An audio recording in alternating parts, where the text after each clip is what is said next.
दोस्तों, हमारी जिंदगी में कई बार हम खुद को एक मुश्किल घड़ी में पाते हैं। कई बार हमें बड़े फैसले लेने पड़ते हैं, लेकिन हमें यह नहीं पता होता कि वो सही है या गलत।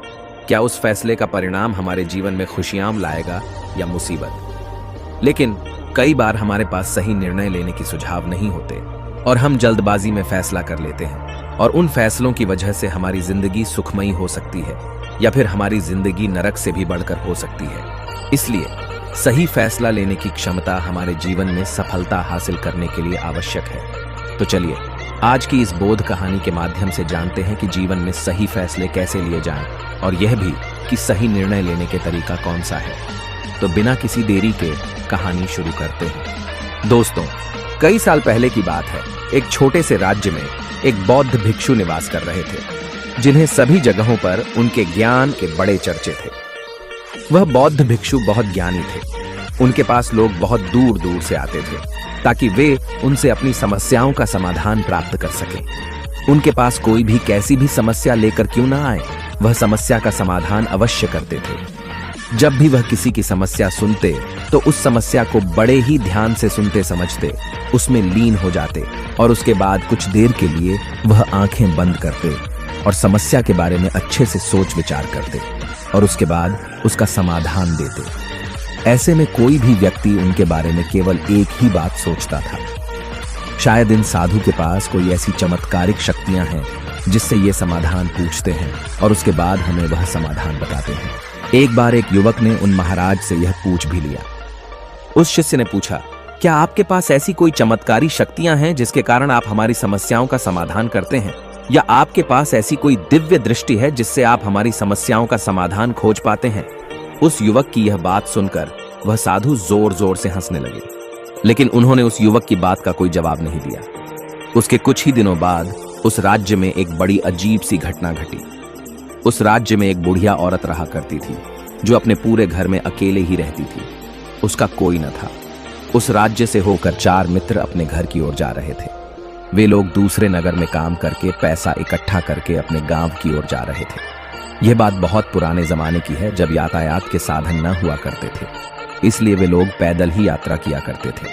इसी कारण वे चारों मित्र अपने अपने धन को इकट्ठा करके अपने गांव की ओर प्रस्थान कर रहे थे। उन चारों ने अपना अपना धन एक छोटी सी पोटली में रखा था और उसी पोटली में उन सबकी सारी कमाई थी। तभी उन चारों मित्रों में से एक मित्र कहता है, मित्रों, इस तरह से यदि हम अपना धन अलग अलग रखेंगे तो इससे हमारा धन चोरी हो सकता है।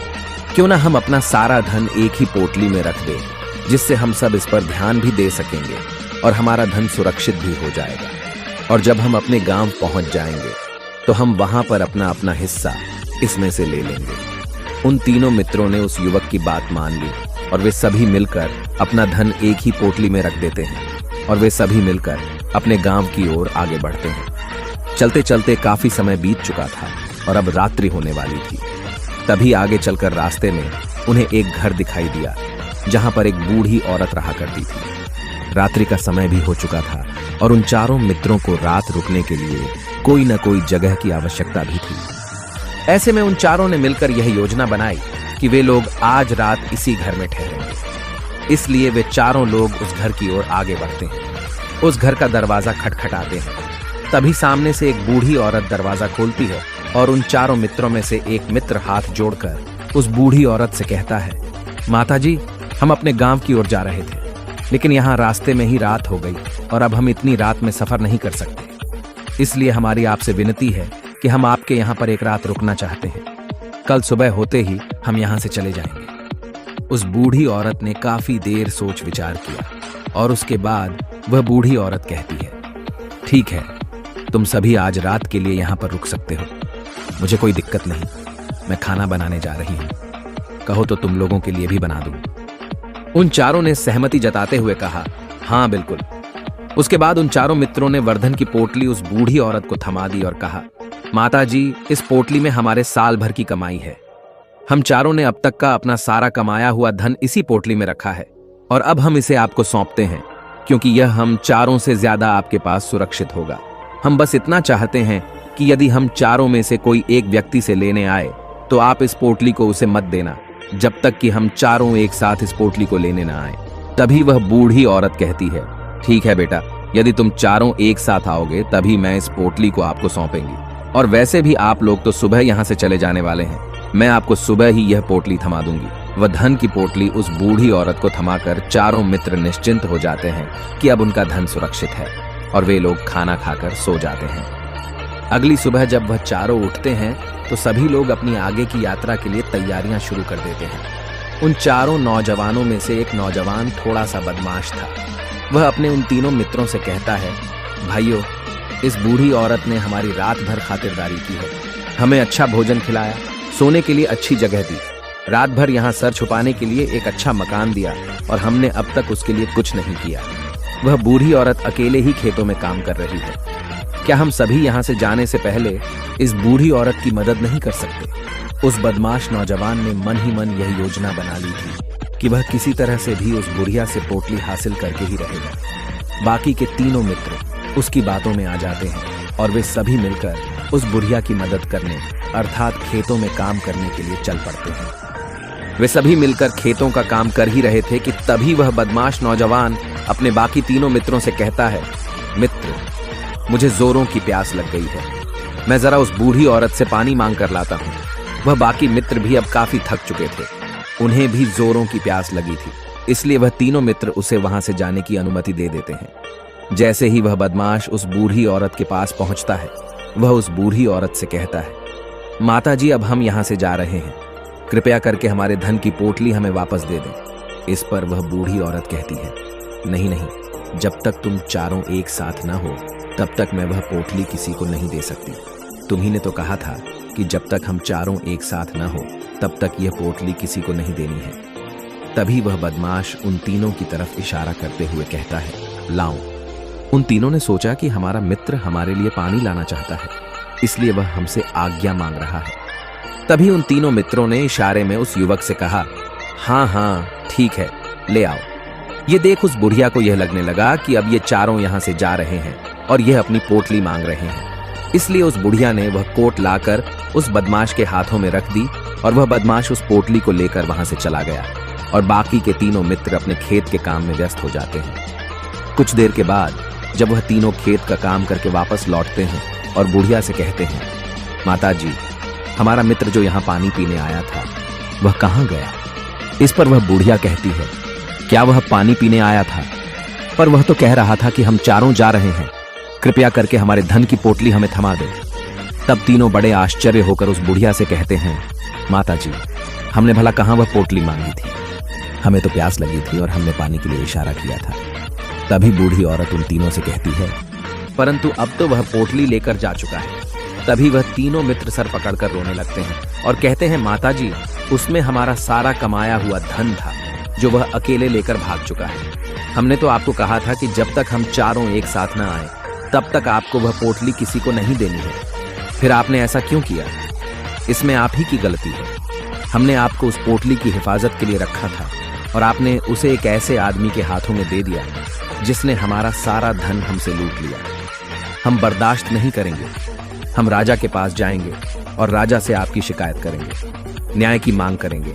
अब तो इस बात का राजा ही फैसला करेंगे। तीनों नौजवान क्रोधित होकर राज दरबार में पहुंच जाते हैं और अपनी सारी समस्या उन राजा को बता देते हैं। जब वह राजा उन तीनों नौजवानों की बात ध्यानपूर्वक सुनता है तो वह तुरंत ही उस बुढ़िया को राज दरबार में पेश होने का आदेश देता है।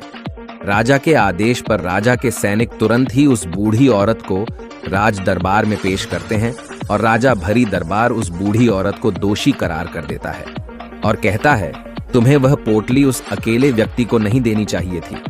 जब उन्होंने तुमसे कहा था कि जब तक वह चारों एक साथ उस पोटली को लेने ना आए तब तक तुम्हें वह धन किसी को नहीं देना चाहिए था। इसमें तुम्हारी गलती है और अब तुम्हें इसका हर्जाना भरना होगा, तुम्हें इनका धन लौटाना होगा। राजा का यह आदेश सुनकर बूढ़ी औरत फूट फूट कर रोने लगती है और राजा से मदद की गुहार लगाती है और कहती है, हे राजन, मैं तो एक बूढ़ी औरत हूं और मेरे पास इतना धन नहीं है और न ही मेरे घर में कोई ऐसा है जो धन कमाता हो। मेरे पास इतना धन नहीं कि मैं इनका धन लौटा सकूं। मैं तो अकेली हूं, बेसहारा हूं, कृपा करके मुझ पर रहम करें। लेकिन राजा उस बूढ़ी औरत की एक नहीं सुनता। वह बूढ़ी औरत रोते हुए अपने घर की ओर जा रही थी। ये सोच रही थी कि आखिर मैं इतना धन कहां से लाऊं कि कैसे मैं उन लोगों का यह धन उन्हें लौटाएंगे। मेरे पास इतना धन नहीं है। मैं क्या करूं, कैसे करूं, कहां से लाऊं इतना धन? यदि मैंने उनका धन नहीं लौटाया तो मुझे राजा मार डालेगा। वैसे भी मेरी ही गलती है। जब उन चारों ने मिलकर मुझसे कहा था कि जब तक हम चारों एक साथ न आए तब तक वह पोटली किसी को नहीं थमा दी है, फिर भी मैंने वह पोटली केवल उस एक व्यक्ति को थमा दी। इसमें गलती तो मेरी ही है। वह रोते रोते ये सारी बातें सोचते हुए अपने घर की ओर जा रही थी। तभी रास्ते में उस बूढ़ी औरत को वही संत मिले जो उस नगर में किसी भी समस्या का समाधान बड़ी ही सरलता और सहजता से करते थे। उन्होंने उस बूढ़ी औरत से कहा, क्या बात है बेटी, क्यों रो रही हो? इस पर वह बूढ़ी औरत उस संत को सब कुछ सच सच बता देती है और कहती है, हे महाराज, इसमें गलती तो मेरी ही है। उन चारों ने तो पहले ही कहा था कि जब तक वे चारों एक साथ न आएं तब तक वह पोटली मुझे किसी को नहीं देना। लेकिन मेरी हिम्मत मारी गई थी जो मैंने वह पोटली केवल एक व्यक्ति को थमा दी और वह उनका सारा धन लेकर वहां से भाग गया। लेकिन अब मुझे यह समझ नहीं आ रहा कि मैं वह सारा धन कहां से लाऊं, कैसे जुटाऊं। मेरे पास इतना धन नहीं है और राजा ने तो आदेश भी दे दिया है कि मुझे उनका धन लौटाना ही पड़ेगा। लेकिन मैं यह समझ नहीं पा रही कि इतना सारा धन मैं कहां से लाऊंगी। तभी बसंत उस बूढ़ी औरत से कहते हैं, शांत हो जाओ, मैं कोई ना कोई रास्ता जरूर निकाल लूंगा। इतना कहकर वह संत वहीं पर बैठ जाते हैं, ध्यान करने लगते हैं। कुछ देर के लिए आंखें बंद कर सोचते हैं, विचार करते हैं। मौन रहकर वह समस्या का समाधान निकालते हैं और उसके बाद वह उस बूढ़ी औरत से कहते हैं, बेटी, राजा ने फैसला किया है वह बिल्कुल गलत है। आपने जो किया इसमें आपकी कोई गलती नहीं है। राजा का फैसला गलत है। उन संत के इतना कहने पर बूढ़ी औरत चुप हो गई और यह सोचने लगी कि आखिर राजा का फैसला कैसे गलत हो सकता है। राजा तो सभी के लिए न्याय ही करते हैं और वह कभी किसी का बुरा नहीं करते। फिर आखिर आज राजा का फैसला कैसे गलत हो गया?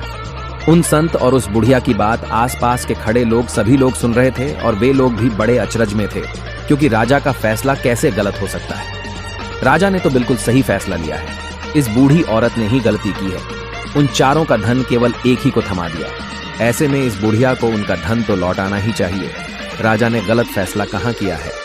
तभी बसंत उस बूढ़ी औरत से कहते हैं, जाओ और राज दरबार में कह दो कि हे राजन, आपका फैसला गलत है और सही क्या है, गलत क्या है, इसका फैसला मैं करूंगा।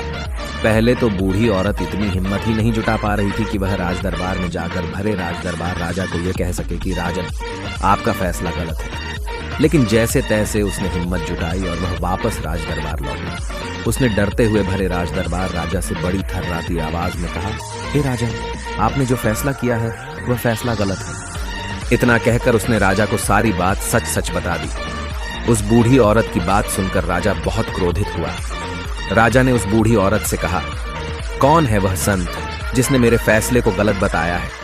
क्या उन्हें नहीं लगता कि मैंने सही निर्णय लिया है? मैं हर रोज कई निर्णय लेता हूँ, कई फैसले करता हूँ, लेकिन आज तक कभी किसी ने मुझसे यह नहीं कहा कि मेरा फैसला गलत है। यदि उन संत ने मुझे सही फैसला न सुनाया, उन्हें फांसी की सजा दे दूंगा। ये बात पूरे नगर में फैल गई। सभी लोग यह जानने के लिए हैरान थे कि आखिर वह साधु ऐसा कौन सा फैसला सुनाने वाले हैं जो राजा से भी उचित होगा, जिसमें सबके लिए न्याय होगा। राजा ने अपने सैनिकों को तुरंत ही आदेश दिया कि जाओ और संत को राज दरबार में लाओ। राजा की आज्ञा के अनुसार वे सैनिक तुरंत ही उन संत को लेने के लिए निकल पड़े। वे लोग कुछ ही देर बाद उन संत को लेकर राज दरबार पहुंचे। राज दरबार में सभी लोग उपस्थित थे और सभी लोग उन संत के फैसले का इंतजार कर रहे थे। उन संत को देखकर राजा कहता है, महाराज, आपको ऐसा क्यों लगता है कि हमने जो फैसला किया है वह गलत है? इस बुढ़िया ने यह वादा किया था कि वह चारों लोगों को एक साथ ही वह पोटली थमाई गई। फिर आखिर उसने अपना वादा क्यों तोड़ा? इसने यह गलती क्यों की कि इसने केवल एक ही को पोटली थमा दी और वह उनका सारा धन लेकर यहां से भाग गया? तो क्या इसमें इसकी गलती नहीं है? क्या इसे इनका धन नहीं लौटाना चाहिए? इस पर वह साधु बड़ी विनम्रता से राजा से कहते हैं, हे राजन, यह आपका फैसला था, लेकिन मैं आपसे कुछ कहना चाहता हूं। इस पर राजा कहता है, ठीक है, कहिए, आप क्या कहना चाहते हैं? इस पर वह साधु बड़ी विनम्रता से राजा से कहता है, हे राजन, जैसा कि वादा किया गया था कि पोटली एक साथ उन चारों को ही दी जाएगी, तो अभी तो यह केवल 3 है। चौथा कहां है? तो इनसे कहिए कि यह लोग यहां से वापस जाएं और अपने उस चौथे मित्र को यहां लेकर आएं, तभी इनका धन वापस किया जाएगा। और वादा भी ऐसा ही किया गया था कि जब तक चारों लोग एक साथ न हो तब तक उनका धन उन्हें नहीं लौटाया जाएगा। और यदि यह बूढ़ी औरत इन तीनों को धन लौटा देती है तो यह बूढ़ी औरत अपना वादा तोड़ देगी और यह सही नहीं है। इसलिए यदि आप चाहते हैं कि इनका धन लौटाया जाए तो पहले इनसे कहिए कि ये लोग जाएं और अपने उस चौथे मित्र को यहाँ पर वापस ले आएं। उस राज दरबार में हर कोई इस बात को सुनकर बहुत खुश हुआ। सभी ने उन संत की बहुत तारीफ की। राजा भी उन संत के इस फैसले से पूरी तरह से सहमत था। राजा तुरंत ही उन संत के सामने सिर झुका लेता है और हाथ जोड़कर उनसे कहता है, हे महाराज, आपका यह फैसला इतना सही कैसे हो सकता है? आखिरी बात मेरे दिमाग में आई क्यों नहीं? मैंने इस बात को इस तरह से सोचा क्यों नहीं?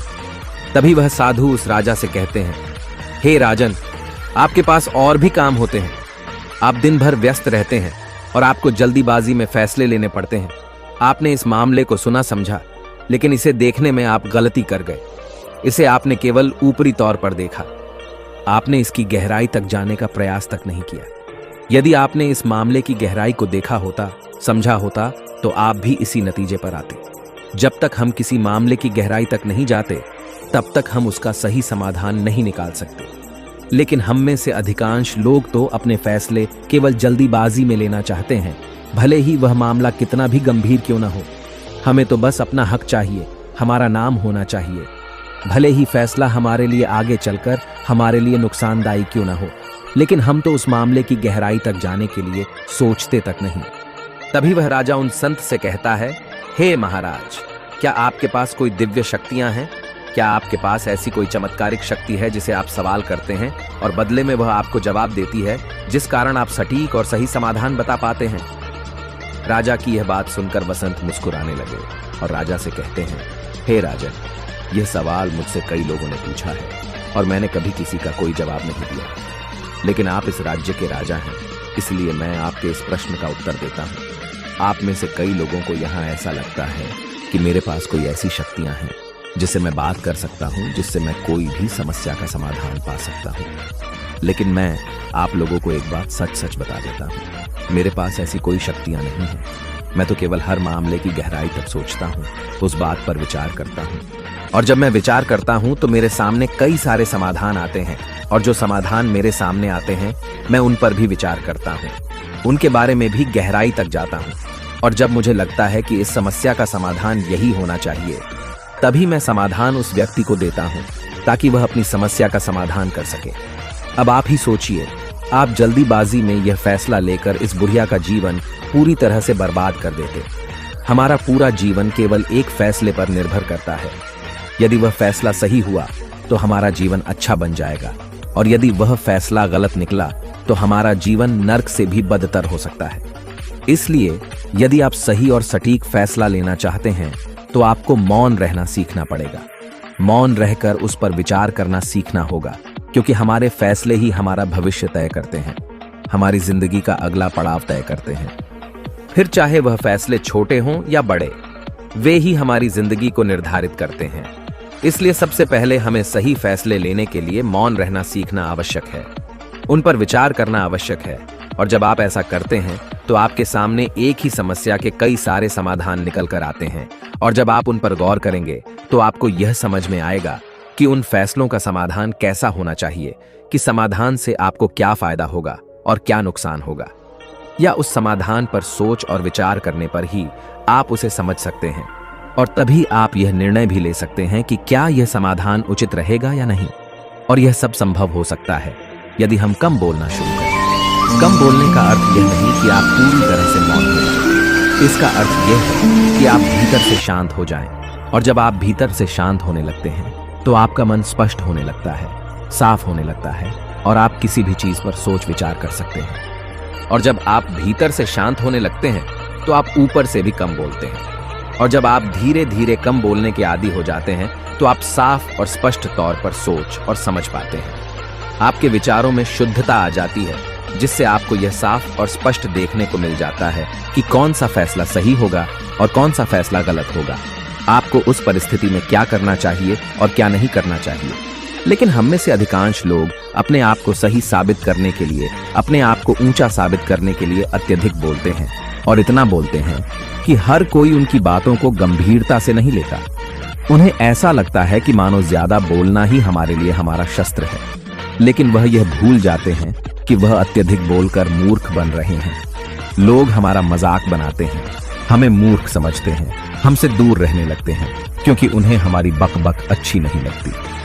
लेकिन जब आप भीतर से शांत होने का प्रयास करते हैं और धीरे धीरे भीतर से शांत होने लगते हैं, तो आप खुद ब खुद ऊपरी तौर पर कम बोलना शुरू कर देते हैं। इससे आपके मन में, आपके मस्तिष्क में एक साफ और स्पष्ट विचार उत्पन्न होते हैं और आप अपने आप को साफ स्पष्ट तौर पर समझ पाते हैं, देख पाते हैं आपको कब, क्या, क्यों और कितना बोलना चाहिए और आपको कब, कैसे, क्यों, किस तरह से कौन सा फैसला लेना सही है या नहीं, यह भी आप अच्छी तरह से समझ और जान पाते हैं। जब आप कम बोलना शुरू करते हैं, तब आप अपने आप को बहुत अच्छी तरह से समझना शुरू कर देते हैं, अपने आप पर अच्छी तरह से विचार करना शुरू कर देते हैं। तब आपको यह बात भी बहुत अच्छी तरह से समझ में आने लगती है कि जो हम बेकार की बकबक करते हैं, उस पर हमारे शरीर की बेवजह ही कितनी सारी ऊर्जा यूं ही व्यर्थ हो जाती है, नष्ट हो जाती है, जिसे हम चाहें तो किसी जरूरी काम में लगा सकते हैं, फैसले लेने में लगा सकते हैं, जिससे हम तनाव मुक्त रह सकते हैं और हमें अच्छी नींद भी आ सकती है। और यदि आप इसी प्रकार सोच विचार कर फैसले लेना शुरू करते हैं, तो आपका मस्तिष्क भी अच्छी तरह से काम करने लगता है और आपका मस्तिष्क पहले से भी ज्यादा शक्तिशाली हो जाता है। और इसका एक बहुत अच्छा उदाहरण भी आपको मैं बताना चाहूंगा। जब आप स्कूल में पढ़ते थे या फिर आज भी आप पढ़ रहे हो, तो आपने देखा होगा कि जो बच्चे होनहार होते, होशियार होते हैं, वे लोग बहुत कम बातें करते हैं और अपना समय सही चीजों में लगाते हैं। वह अधिकांशतः अपना समय मौन होकर ही बिताते हैं। इसी वजह से वह पढ़ाई करने में बहुत तेज होते हैं। वह जो कुछ भी पढ़ना चाहते हैं, वह उसे याद कर ले जाते हैं। लेकिन वहीं पर दूसरी तरफ जो लोग बहुत अधिक बोलते हैं, यदि आप उन्हें पूरे 24 घंटे भी दे दें, तो भी वह उस तरह से उन चीजों को याद नहीं रख सकते जिस तरह से वह मौन रखने वाले बच्चे उन बातों को याद कर लेते हैं। और महान चाणक्य ने भी यही कहा है कि जो व्यक्ति यह समझ जाता है कि उसे कब, कहां और कितना बोलना चाहिए, उस व्यक्ति को सफल होने से कोई नहीं रोक सकता। और आप इतिहास उठाकर देख सकते हैं, आज तक जो भी लोग महान हैं, जो लोग भी सक्सेसफुल बने हैं, उन लोगों की आदत बहुत कम बोलने की है। उनका पूरा ध्यान केवल अपने लक्ष्य पर होता है और अपना पूरा समय वह अपने लक्ष्य को पाने में ही लगा देते हैं। इसीलिए आपको भी यह आदत अपने जीवन में उतारनी चाहिए। और कम बोलने का अर्थ यह नहीं कि आप ऊपर से कम बोलें, बल्कि आप भीतर से कम बोलिए, भीतर से शांत रहिए। यदि आप रोज इसका अभ्यास करते हैं, तो केवल कुछ दिनों में ही इससे होने वाले लाभ आपको आपके सामने नजर आने लगेंगे। लेकिन वहीं पर दूसरी तरफ जो लोग बहुत अधिक बोलते हैं, यदि आप उन्हें पूरे 24 घंटे भी दे दें, तो भी वह उस तरह से उन चीजों को याद नहीं रख सकते जिस तरह से वह मौन रखने वाले बच्चे उन बातों को याद कर लेते हैं। और महान चाणक्य ने भी यही कहा है कि जो व्यक्ति यह समझ जाता है कि उसे कब, कहां और कितना बोलना चाहिए, उस व्यक्ति को सफल होने से कोई नहीं रोक सकता। और आप इतिहास उठाकर देख सकते हैं, आज तक जो भी लोग महान हैं, जो लोग भी सक्सेसफुल बने हैं, उन लोगों की आदत बहुत कम बोलने की है। उनका पूरा ध्यान केवल अपने लक्ष्य पर होता है और अपना पूरा समय वह अपने लक्ष्य को पाने में ही लगा देते हैं। इसीलिए आपको भी यह आदत अपने जीवन में उतारनी चाहिए। और कम बोलने का अर्थ यह नहीं कि आप ऊपर से कम बोलें, बल्कि आप भीतर से कम बोलिए, भीतर से शांत रहिए। यदि आप रोज इसका अभ्यास करते हैं, तो केवल कुछ दिनों में ही इससे होने वाले लाभ आपको आपके सामने नजर आने लगेंगे। दोस्तों, आपने आज के इस वीडियो से क्या सीखा, वो मुझे आप कमेंट में बता सकते हैं। इसी के साथ में उम्मीद है कि आपको आज की वीडियो पसंद आई होगी। तो इस वीडियो को उस इंसान को शेयर करें जिससे यह कहानी सुनने की जरूरत है, और उसी के ठीक बाद चैनल को सब्सक्राइब करें। तो चलिए फिर मिलते हैं ऐसी एक और नई वीडियो में एक नए मैसेज के साथ। तब तक के लिए अपना ख्याल रखिए। धन्यवाद।